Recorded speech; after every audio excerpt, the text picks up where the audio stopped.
মূলত ঘটাইছে যে কয়েকজন ব্লগার আছে, ইউটিউবার আছে, বিদেশ থেকে প্যারিসের, বিশেষ করে ইলিয়াস হোসেন, পিনাকি ভট্টাচার্য, ওনারা দিয়েছেন এই কাজটা, ওনারা উস্কে দিয়েছেন। জনগণ কেন্দ্রিক সম্পর্কের প্রতি প্রতিশ্রুতিবদ্ধ ভারতের জনগণ যদি মনে করে যে কেন আমরা পার্শ্ববর্তী দেশের একজন অভিযুক্ত বা অপরাধী যদি প্রমাণিত হয়, অভিযোগ প্রমাণিত হয় তাহলে তো অপরাধী, তাকে আমরা আমাদের দেশে কেন রেখে ঝামেলা বাড়াবো। আবার বাংলাদেশের মানুষ যদি মনেই করে যে এই মানুষটি বাংলাদেশে অভিযুক্ত বা অপরাধী প্রমাণিত হলো, আমরা তাকে ফেরত চাই, তার বিচার করব, তাহলে এই যে জনগণ কেন্দ্রিক একদিকে সম্পর্কের কথা বলা হচ্ছে, আবার আর একদিকে পুরো বিষয়টা এড়িয়ে যাওয়া হচ্ছে, হ্যাঁ না কোনো সূচক কথা বলা হচ্ছে না, তাহলে পুরো বিষয়টা কি দাঁড়াচ্ছে? শুনেন, জনগণ কেন্দ্রিক যে সম্পর্ক, এটা হলো একটা বায়বীয় টার্ম। আচ্ছা, বলার জন্য বলা, এটা বলার জন্য বলো না। এটা আপনি কিভাবে প্রমাণ করবেন এই বক্তব্যটা জনগণ কেন্দ্রিক হচ্ছে না? প্রত্যেকেই দাবি করবে তার যে বক্তব্যটা সে দিচ্ছে এটা কি বলছে, এটা জনগণের কথা, জনগণ এটা চায়। আপনি কিভাবে প্রমাণ করবেন এটা জনগণ চায় কি চায় না? যেমন ধরেন, আমি একটা উদাহরণ দিয়ে বলি, আওয়ামী লীগ যখন ক্ষমতা ছিল, জি, তখন আওয়ামী লীগ কি বলতো না বাংলাদেশের জনগণ চায় যে বাংলাদেশে ভারতের সঙ্গে সুসম্পর্ক থাকে? বলতো তো, ভারতও বলতো বাংলাদেশের জনগণ এটা চায়, কারণ এই সরকার এত ভোট পেয়ে আসছে, এত আসন পেয়ে আসছে। তো ওটা কি বাংলাদেশের জনগণের প্রকৃত সেন্টিমেন্টের রিফ্লেকশন ছিল? ছিল না তো। আপনি হাজার চিল্লাপাল্লা করেন, প্রমাণ করতে পারতেন না। কাজে এইটার একটা বায়বীয় একটা টার্ম, ওই আলোচনায় আমি যাচ্ছি না। আলোচনাটা হলো, আমার দেশের একজন নাগরিক ওখানে আছে, তার বিরুদ্ধে মামলা চলছে, আদালত তার বিরুদ্ধে গ্রেফতারি পরোয়ানা জারি করেছে। কাজে মামলা যখন চলবে তখন তার তো আদালতে থাকার কথা, এটি তো স্বাভাবিক নিয়ম। নিঃসন্দেহে তাকে আমরা ফেরত পেতে চাই। এটার জন্যই কিন্তু এই যে প্রত্যর্পণ যে একটা চুক্তি আছে আমাদের সঙ্গে, সেই অনুযায়ী তারা আমাদেরকে ফেরত দেবে, এটি হলো নিয়ম। আমরা ওনাদের অনেক লোককে ফেরত দিয়েছি, এর আগে দিয়েছি তো, এই চুক্তির আওতায় দিয়েছি। এখন এই চুক্তির আওতায় আমরা তাকে ফেরত পেতে চাই, এবং এটা পাওয়া আমাদের এটা আমাদের মানে দাবি, এবং এই দাবির পেছনে যুক্তি আছে, এবং এই দাবির পেছনে লজিক আছে, এবং এই দাবির পেছনে আমাদের আইনও আছে। মানে তাদের চুক্তিটা তো এক ধরনের আইনের মতোই, এটা আছে আমাদের।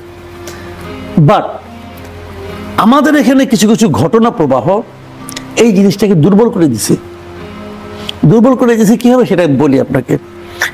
এই যে চুক্তিটা আছে না, এই চুক্তিতে একটা ক্লজ আছে, সেই ক্লজটা হলো যে যদি আশ্রয় দানকারী রাষ্ট্র মনে করে তাকে ওখানে ফেরত পাঠাইলে সে রাজনৈতিক প্রতিহিংসার শিকার হতে পারে, তাহলে তাকে তারা নাও পাঠাতে পারে। এই অপশনটা তো আছে। এখন শেখ হাসিনা এখানে আসলে আমরা তো আদালতে নিয়ে যাব, আমাদের তো আদালত আছে রে ভাই। আদালতে যেখানে রাজনৈতিক প্রতিহিংসার তো কোনো সুযোগ আইনগতভাবে নাই, হয় কিছু যে হয় না তা না হয়, কিন্তু আইনগতভাবে তো আপনি আইনের ভাষায় তো বলতে পারবেন না সে প্রতিহিংসা শিকার হয়েছে, কথা বলতে পারবেন না। কিন্তু আমরা কতগুলি ঘটনা ঘটতে দিয়েছি, এই রাষ্ট্র, এই সরকার কিছু ঘটনা ঘটতে দিয়েছে, যে ঘটনাগুলো প্রমাণ করে যে উনি আসলে উনি রাজনৈতিক প্রতিহিংসার শিকার হতে পারে। যেমন 32 নম্বর ভাঙা, 32 নম্বর আমরা ভাঙতে দিয়েছি। কারা ভেঙেছে? যারাই ভাঙার, সেই ভাঙছে যারা, তাদের কাছে সরকার ছিল অসহায়। 32 নম্বর ভাঙা এরকম না ধাক্কা দিলাম, রাস্তাতে যাচ্ছিলাম, হাঁটতে হাঁটতে ধাক্কা দিয়ে চলে গেলাম, ভেঙে পড়ে গেল, তা কিন্তু হয় নাই। সারা রাত ধরে ভেঙেছে, বুলডোজার দিয়ে ভাঙা হয়েছে। সরকার এটা থামাতে পারছে? পারে নাই। যারা ভাঙছে তাদের ব্যাপারে প্রধান উপদেষ্টা নিজে 2 বার বিবৃতি দিয়েছেন পরের দিন, এটা ভাঙা উনি পছন্দ করেন নাই বলেছেন। যারা ভেঙেছে, যারা ওনার অপছন্দের কাজটা করেছে, ওদের কাউকে ধরেছেন? ধানমন্ডি থানায় কোনো মামলা হয়েছে এটা নিয়ে? কাউকে অ্যারেস্ট করা হয়েছে? বুলডোজারটা কোথায়? যে বুলডোজারটা ভাঙলে ওই বুলডোজার দিয়ে কি প্যান্টের পকেটে ঢুকে রাখছে? ওটাও ছিল। এটা অনেক সময় ধরে ভাঙা হয়েছে। এখন এখানে কয়েকটি প্রশ্ন কিন্তু আগেও উঠেছে যে এই ভাঙার কাজটি যখন চলতে থাকলো, যারা এই চুক্তি সম্পর্কে খুব ভালোভাবে বোঝেন, যারা আইন ভালোভাবে বোঝেন, তারা কি জানতেন না যে এই কাজটা বন্ধ না করলে বা বহির্বিশ্বে এইটা সেই রাজনৈতিক প্রতিহিংসার আকারে রূপ নিতে পারে বা রাজনৈতিক প্রতিহিংসাবে প্রমাণ হিসেবে থাকতে পারে? এটা যদি তারা বুঝেই থাকেন তাহলে তারা করতে দিলেন কেন? এই প্রশ্নটা কিন্তু অনেক আগেই উঠেছে। এটি তো আমারও প্রশ্ন। এখন এই ঘটনাটা কে ঘটাইছে? সরকার কিন্তু ঘটায় নাই, জি, বাট সরকার ঘটতে দিয়েছে। কে ঘটেছে? বেসিক্যালি মূলত ঘটাইছে যে কয়েকজন ব্লগার আছে, ইউটিউবার আছে বিদেশ থেকে, প্যারিসের, বিশেষ করে এই ইলিয়াস হোসেন, পিনাকি ভট্টাচার্য, ওনারা দিয়েছেন এই কাজটা, ওনারা উস্কে দিয়েছেন। এটা উস্কে দেওয়ার মাধ্যমে ওনারা আসলে ভারতের পারপাস সার্ভ করছেন। মানে ভারত শেখ হাসিনাকে তাদের এখানে রেখে, ভারত কিন্তু আন্তর্জাতিক পর্যায়ে একটা বিব্রতকর পরিস্থিতি ছিল, তারা কিভাবে এটাকে জাস্টিফাই করবে। এখন সেই জাস্টিফিকেশনটা তাদের হাতে এরা তুলে দিয়েছে এই দুই লোক। আমি মনে করি সেটাই। তারা কি না বুঝে করেছেন, বুঝে করেছে নাকি বুঝে করেছেন? এই বুঝে করেছে, না বুঝে আমাদের বিশাল জ্ঞানী, তাদেরকে কি জায়গায় শুনতে চাই 1 লাখ, বিশেষ করে 80,000-এর যে আলোচনাটা এখন উঠেছে, আপনি কতটা ইতিবাচকতা দেখতে পান? দেখেন আসলে এখানে তো কিছুই ছিল না, যেখানে কিছুই ছিল না সেখানে কিছু একটা হয়েছে। বাট এটার এন্ড রেজাল্ট খুব ভালো কিছু হবে আমি মনে করি না। হবে না এই কারণে দেখেন এই যে তালিকাটা তাদেরকে দেওয়া হয়েছিল, এটা কিন্তু আগের গভর্নমেন্টের আমল থেকে দেওয়া হয়েছিল। এতদিন চুপচাপ ছিল, ওনারা বলেছেন যে আমরা কি করলেন, তারা বলছে আমরা এটা করছি, আগামীতে এটা আরো হয়তো বাড়বে, কিন্তু এদের নেবে কোথায়? এদের কোন জায়গাটাই নেবে? এরা এটা বাস্তবসম্মত না, আসলে পারবে না নিতে।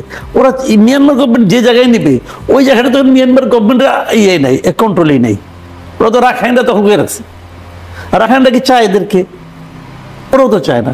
মানে এইটা হলো জানেন কি, মানে আপনার এই রোহিঙ্গা ইস্যুটা বাংলাদেশের উপর এত বড় একটা বিষ পড়ার মতো, এবং এটা invited by the previous prime minister. এই ভদ্রমহিলা এই দেশের জন্য এত বড় একটা ক্ষতি করে রেখে গেছে যে ওনার নিজের কি মনের মধ্যে কি আসিল, কি পাওয়ার আশা ছিল আল্লাহ জানে, কেন সেটা করছে, মানে কি বলে না বলে, তার বোন নাকি তারা কি বলছিল খাওয়াবে না কি করবে। এই এত ভয়ঙ্কর একটা বিষ পৃথিবীর কোনো দেশ এরকম করবে না, সে করে গেছে। কারণ তার তো কারোর কাছে জবাবদিহিতা করতে হয় না, তাকে বলতে হয় না কেন আমি জায়গা দিলাম। তাহলে অনেক বেশি ইতিবাচকতা আপনি আসলে খুঁজে পাচ্ছেন না।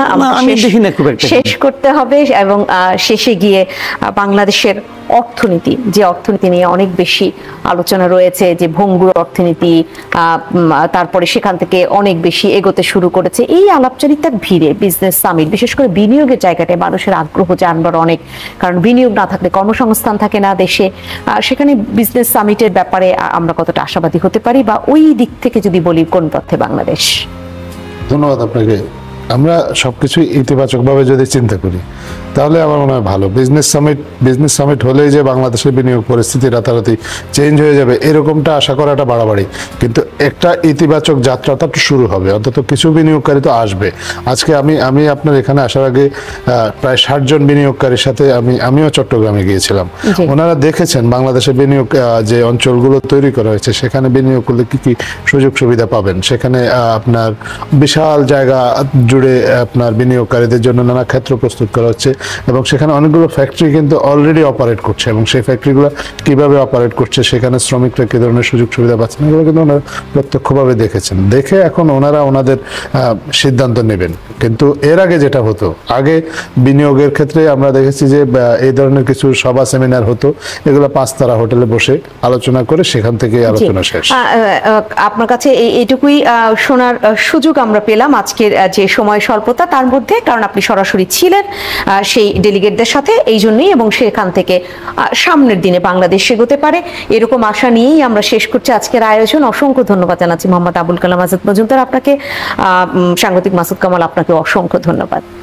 সম্মানিত দর্শক, আপনাদেরকে অসংখ্য ধন্যবাদ। আজকে আলোচনায় ছিলেন, এবং কোন পথে বাংলাদেশ সেই জায়গাটা আমরা জানবার চেষ্টাই করলাম, যে এই যে সফর যদি বলি, বৈঠকের যে আলোচনা হলো, রোহিঙ্গা ইস্যু, বা সবশেষে বিজনেস সামিট, সব জায়গায় বাংলাদেশ কোথায় আসলে এগোচ্ছে সেটাই আমরা জানবার চেষ্টা করেছি। সামনের দিনে দেখবো। আপনারা ভালো থাকবেন।